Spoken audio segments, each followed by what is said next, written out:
আমি ওকে ফোন করছিলাম, ফোন করে জিজ্ঞেস করলাম যে অঙ্কিতা তুমি কোথায়।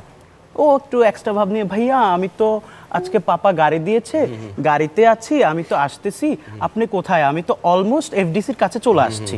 ও আচ্ছা তাই না, যে সিটে বসে আছো এর পিছনে আছি, কারণ বাজারে 10 টাকা ভাড়া আমি দিয়ে দিছি, তোমার দিতে হইবে না।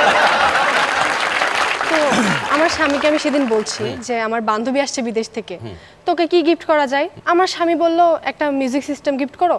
আমি বললাম না, ও ব্যস্ত মানুষ, গান শোনার সময় ওর নাই, তুমি এক কাম করো, নিউ মার্কেট থেকে ওর জন্য একটা শাড়ি কিনে আনো।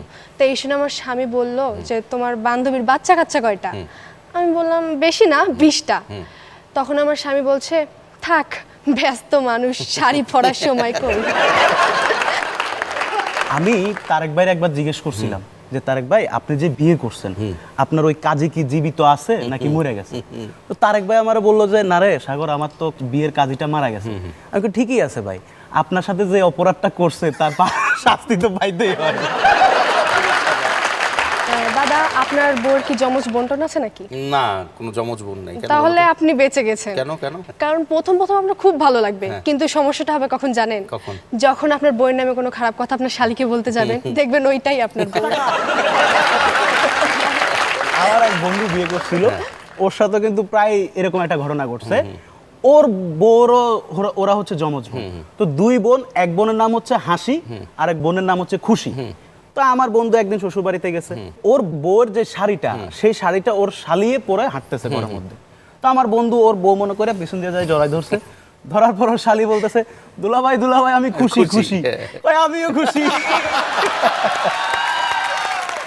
দাদা জানেন, আমি না অনেক কষ্ট করে 35,000 টাকা দিয়ে একটা ফোন কিনছিলাম, কিন্তু এখন আর ফোনটার লক খুলতে পারছি না।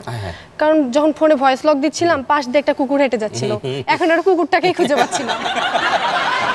ও যে 35,000 টাকা দিয়ে ফোন কিনছে, এই 35,000 টাকা দিয়ে ফোন কেনার পরও কিন্তু মেয়েদের কিন্তু এই যে অভ্যাসটা চেঞ্জ হয় না। আপনি দেখবেন ফেসবুকে ওরা একটা ছবি তুলবে, ছবিটা ফেসবুকে আপলোড দিবে, দিয়ে লিখবে যে বন্ধুরা কেমন হয়েছে।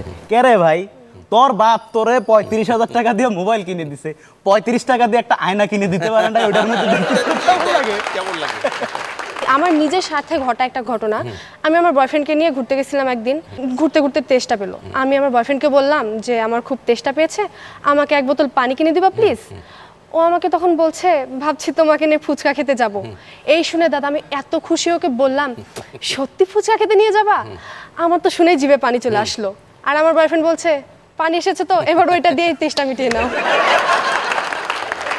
ক্লাসে দেখবেন দাদা একটা ফার্স্ট বেঞ্চার আর একটা লাস্ট বেঞ্চার থাকে। হ্যাঁ। তো আমাদের ক্লাসও সেম একটা ফার্স্ট বেঞ্চার একটা লাস্ট বেঞ্চার ছিল। তো পরীক্ষার হলে যে ফার্স্ট বেঞ্চার যে লেখাটা লিখতো, ওই লাস্ট বেঞ্চে যে আছে সে সেটা কপি করতো। আচ্ছা।